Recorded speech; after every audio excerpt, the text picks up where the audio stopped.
कि आप सोच रहे हो इंग्रेडिएंट्स में क्या होता है, मतलब सीए बनना है, कोई खाना थोड़ा ना बनाना है, इंग्रेडिएंट्स वाली चीज कहाँ से आ गई सीए बनने की। तो जिस स्टेज है उसके पहले brief introduction. Myself CA Radhi Parekh. I am the founder of First Opinion Test Series for CA Final, Inter and Foundation. A chartered accountant by qualification and a mentor by passion. तो हम ingredients की बात कर रहे थे, तो भाई CA बनने के लिए एनी लेवल, चाहे फाउंडेशन में, इंटर में हो, फाइनल में हो, क्या इंग्रेडिएंट्स होते हैं? तो मेरे हिसाब से 4 सबसे मेन इंग्रेडिएंट्स होते हैं सीए बनने के लिए। तो first one is the self study. Self study जो आप खुद प्रिपरेशन करते हो, चाहे कितने भी क्लासेस कर लो, classes are important, very important, but at the end जब तक आप सेल्फ स्टडी नहीं करते हो, जब तक आप खुद टाइम नहीं देते हो पढ़ाई को, तब तक पास होना थोड़ा सा मुश्किल है। सेल्फ स्टडी हर किसी को करनी ही होती है, that is the most important aspect. But होता क्या है, मोस्ट ऑफ द स्टूडेंट समझते हैं कि self study is the only aspect. हमको लगता है कि हमने पढ़ाई कर ली, हमने मान लो एग्जाम्स पहले 2 महीने 3 महीने पहले सब पढ़ रहे हो, तो दैट इज द सफिशिएंट। तो दैट इज करेक्ट, पढ़ना तो भाई that is the most important ingredient. पर उसके बाद भी तो 2-3 और इंग्रेडिएंट्स होते हैं जिससे कि आपकी रेसिपी पूरी कंप्लीट होती है।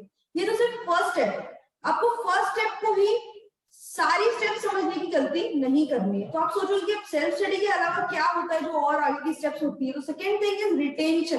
Second step is retention. Retention जैसे आप पढ़ाई तो कर रहे हैं, हम पढ़ते रहते हैं कंटिन्यूसली, 2 महीने 4 महीने कंटिन्यूसली पढ़ते हैं, but let me ask you, अगर आपने 1 महीने पहले कोई चीज पढ़ी थी, क्या आप एकदम गारंटी से कह सकते हो कि आपको आज वो चीज एकदम अच्छे से, बहुत अच्छे से याद हो? दिस कॉल्ड रिटेंशन, कि आप पढ़ तो रहे हो, आप रिटेन कितना कर पाते हो। एकदम 100% चीजें एक बार में रिटेन करो ये जरूरी नहीं है।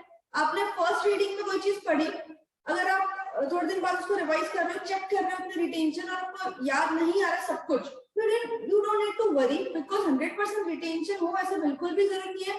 It is very much normal कि आपको कुछ चीजें याद ना आए, तो उससे आपको वरी नहीं करना, आपको टेंशन नहीं लेना, आपको उस पर वर्कआउट करना। बट वर्कआउट करने के पहले आपको पहले पता तो होना चाहिए कि रिटेंशन लेवल कितना है। तो that you can do by revising. आपको रिवाइज करोगे तब आपका रिटेंशन जो है एग्जैक्टली समझ में आएगा। तो फर्स्ट स्टेप हमने बात की सेल्फ स्टडी की। Second step retention. रिटेंशन कैसे चेक करोगे? रिवाइज कर, and that is called recalling. तो what I suggest for that कि आपको ये कैसे करना चाहिए, आपको ये नहीं करना है कि पूरा की पूरा सिलेबस पढ़ ले उसके बाद रिवीजन शुरू कर। तो कोई सब्जेक्ट पढ़ रहे हो, फॉर एग्जांपल आप अकाउंट्स पढ़ रहे हो एट एनी लेवल, ठीक है, हम क्या करते हैं पूरा की पूरा सब्जेक्ट पढ़ लेते हैं, सब्जेक्ट फिनिश होने के बाद हम उसका रिवीजन स्टार्ट करते हैं, या तो कई बार फिर दूसरे सब्जेक्ट स्टार्ट कर लेते हैं, फिर जब सारे सब्जेक्ट्स की एक बार बहुत अच्छी रीडिंग हो चुकी होती है उसके बाद हम रिवीजन स्टार्ट करते हैं। जनरली ये स्ट्रेटेजी होती है, बट मैं इसमें कुछ एड अप करना चाहूंगी, कुछ चेंज करना चाहूंगी। अपनी रिवीजन की स्ट्रेटेजी क्या होनी चाहिए, मतलब जो सेकेंड इंग्रेडिएंट है रिटेंशन का, इसको किस तरीके से आपको यूज करना है।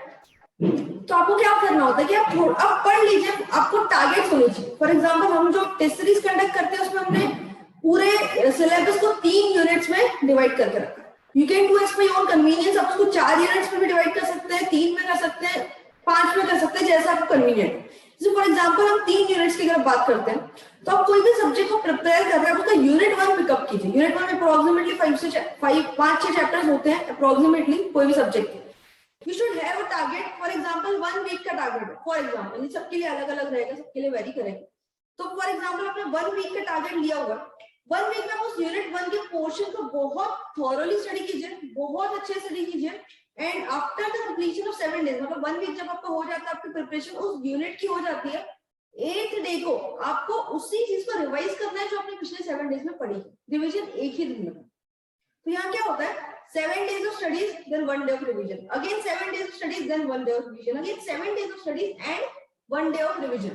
तो इस तरीके से जब 3 यूनिट्स को आपने कवर किया हुआ है, और क्योंकि आपने बीच में एक दिन रुक के उस चीज को रिवाइज किया है, रिकॉल करने की कोशिश की है, तो इसका रिटेंशन जो है ना हमेशा ज्यादा रहेगा। इस तरीके से आप पढ़ के देखो, किसी एक सब्जेक्ट को पढ़ के देखो, और पूरा सब्जेक्ट जब आपको फिनिश हो जाएगा, जैसे हमने 7 डेज का भी यहाँ पे एग्जाम्पल लिया था, 7+1 7+1 7+1, ऐसे जब पूरा सब्जेक्ट आपको फिनिश हो जाएगा ना, उसके बाद जब आप चेक करोगे कि आपको सब्जेक्ट कितना तरीके से रिटेन है, तो हमेशा रिटेंशन लेवल ज्यादा होगा, बजाय इसके आप कंटिन्यू पूरा की पूरा सिलेबस पढ़ लो फिर एक दिन रिवीजन। ठीक है, जनरली स्टूडेंट्स क्या करते हैं कि पूरा का पूरा सिलेबस पढ़ लेते हैं फिर रिवाइज करते हैं। मैं ये कर रही हूँ, थोड़ा सा रुक जाओ, इतना पढ़ो, एक दिन रुक के बस इसको थोड़ा सा पीछे पलट के देख लो कि क्या क्या पढ़ा हुआ है, किस तरीके से पढ़ा हुआ है। अगेन यूनिट 2 पढ़ो, फिर से एक एक बार रुक के इस बार आपको सिर्फ यूनिट 2 को रिवाइज करना है। मैं ये नहीं बोल रही कि यूनिट 1 को भी फिर से रिवाइज करो, यूनिट 2 पढ़ा उसको रिवाइज करो, अगेन यूनिट 3 पढ़ो उसको रिवाइज करो, एंड देन चेक कि आपको पूरा की पूरा सब्जेक्ट बहुत इफिशिएंटली प्रिपेयर होता है कंपेयर टू कि आप पूरा सिलेबस पढ़ लो फिर रिवाइज करो। बहुत छोटी सी चीज है ये, बट आपके प्रिपरेशन की एफिशिएंसी को बहुत ज्यादा बूस्टअप ये चीज कर सकती है, जो आपका सेकंड इंग्रेडिएंट है। First is self study, second is retention, retention via revision in breaks.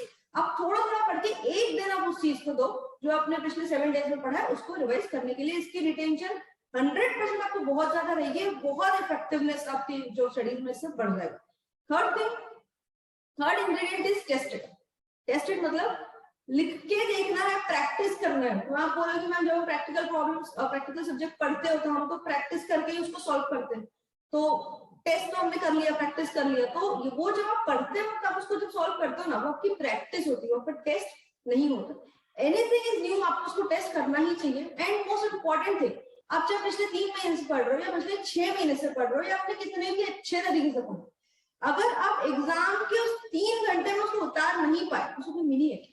सबसे ज्यादा जो आपका रिजल्ट जो चीज डिसाइड करती है आपका पेपर में आपने उस 3 घंटे में क्या उतार के आए, वो चीज डिसाइड करती है कि आपका रिजल्ट कैसा होने वाला है, क्या होने वाला है। तो मान लो कि आपकी राइटिंग स्पीड थोड़ी कम है या क्वेश्चन पेपर देखकर आप लोग पैनिक कर गए या whatever may be the reason, अगर आप पेपर को पूरा कंप्लीट नहीं कर पाए या पूरे तरीके से अच्छे से लिख नहीं पाए, तो आपने जितनी भी टाइम की स्टडीज की है क्या उसका कोई भी वर्थ है? कोई भी वर्थ नहीं है। अगर उस 3 घंटे में आपकी डेस्टिनी जो है ना, मतलब रिजल्ट जो है वो उस 3 घंटे की जो आपने उतारा है पेपर उस चीज पे ही डिपेंड करने वाला है। तो जो चीज इतनी इंपॉर्टेंट है उसके लिए हम प्रैक्टिस के लिए हम उसको चेक करना कैसे छोड़ सकते। हम जब घर में भी कोई नई डिश बनाते हैं, कोई मेहमान आने वाले, कोई गेस्ट आने वाले घर पे, अगर हम कोई नई डिश बनाते हैं उनके लिए जो हमने शायद पहले कभी बनाई नहीं है, तो गेस्ट को देने सर्व करने से पहले हम थोड़ा सा पहले टेस्ट कर लेते हैं कि ये प्रॉपर बना है या नहीं बना है, सही है या नहीं। तो जब हम इतनी बड़ी इंस्टीट्यूट के इतने बड़े एग्जाम देने जा रहे हैं तो हम क्यों नहीं खुद को एक बार टेस्ट कर ले कि जो हमने पढ़ा है वो सही से पढ़ा है, जो हम लिखना चाह रहे हैं, am I able to convey very properly what I'm trying to say। कई बार क्या होता है कि हमको आंसर पता भी होता है, थियोरेटिकल सब्जेक्ट्स में स्पेशली आपको पता होता है, आपको चीज समझ चुकी होती है, बट आप सामने वाले को एक्सप्लेन नहीं कर पाते इन राइटिंग। तो इसका क्या मतलब हो जाएगा अगर आपने प्रॉपरली उसको समझ के उतार ही नहीं पाए। तो this is one of the very important step. अगर ये स्टेप आपकी मिसिंग रह गई, अगर आपका जो राइटिंग स्किल्स है, आपकी स्पीड है या आपका जो कन्वे करने का तरीका है या आपका प्रेजेंटेशन है, इन चीजों में कहीं भी कोई लेक्यूना रह गया तो आप कितना भी अच्छे से पढ़ लो, पूरी मतलब ट्रेन छूट जाएगी। तो इतनी इंपॉर्टेंट चीज को मिस कैसे कर सकते हैं? Most of the students miss out writing test बोल कि मैम टाइम नहीं। अरे इतनी इंपॉर्टेंट चीज के लिए टाइम नहीं है तो किस चीज के लिए टाइम है? एक बार सोच के देखो। मोस्टली स्टूडेंट्स सिर्फ सेल्फ स्टडी पे फोकस करते हैं और बाकी के 2 इंग्रेडिएंट्स है self study. First thing, second is retention through revision in breaks and third thing is to test. ठीक है, तो फर्स्ट वाला जो है ना सेल्फ स्टडी, ये नमक की तरह है।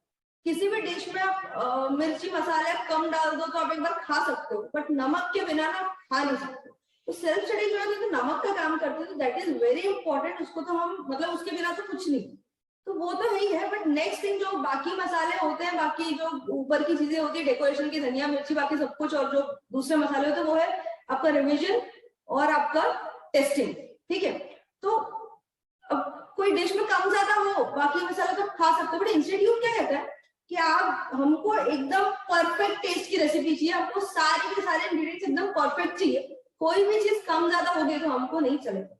आप पढ़ाई कर रहे हो खुद के सेटिस्फेक्शन के लिए, मतलब हाँ खुद के लिए तो आप पढ़ते ही हैं, but you have to satisfy the standards of the institute. जिस इंस्टीट्यूट के एग्जाम देने जा रहे हो उनके स्टैंडर्ड्स पे खरा उतरना है, तब जाके आप पास हो सकते हो। आप खुद के सेटिस्फेक्शन के लिए नहीं पढ़ रहे, हाँ मैंने कोई कंसेप्ट पढ़ा, मुझे वो कंसेप्ट आ गया, बुक क्लोज, चलो घर खत्म, ऐसा नहीं होता है। आपने पढ़ लिया, आपको कंसेप्ट समझ में आ गया, तो इंस्टीट्यूट को ये बताना है कि हाँ मुझे कंसेप्ट समझ में आ गया। तो इस चीज की क्यों ना प्रैक्टिस करें। आप कितना भी अच्छा पढ़ के जाओ, आपका इंटरव्यू अच्छा नहीं हुआ तो जॉब लगेगी नहीं लगेगी, सेम उस टाइप का ही है। कितना भी अच्छे से पढ़ के जाओ, इंस्टीट्यूट को सही से कन्वे नहीं करता तो बात नहीं बनेगी। तो सारे के सारे इंग्रेडिएंट्स एकदम परफेक्ट होने चाहिए एक सही रेसिपी के लिए, तभी एक सही डिश बनेगी। जबकि सारी चीजें एकदम परफेक्ट होगी, और इंस्टीट्यूट को परफेक्शन से बहुत प्यार है। इंस्टीट्यूट कहते हैं कि सारे के सारे इंग्रेडिएंट्स परफेक्ट होंगे तो ही हम उस डिश पे मार्क्स देंगे, वरना नहीं देंगे। तो you have to be sure of it कि सारी चीजें परफेक्टली करें। और ये स्मार्ट स्टडी का टाइम है, सिर्फ पढ़ोगे सेल्फ स्टडी करोगे तो उससे ये स्मार्ट स्टडी नहीं, हार्ड वर्क है। हार्ड वर्क जरूर बिल्कुल जरूरी है, बट हार्ड वर्क के साथ ज्यादा जरूरी क्या है, स्मार्ट वर्क।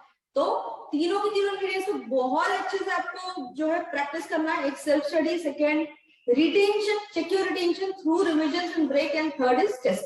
तो at first opinion we conduct test for all 3 levels. इसमें हम यूनिट टेस्ट भी कंडक्ट करते हैं, फुल टेस्ट भी कंडक्ट करते हैं विद मेंटरशिप।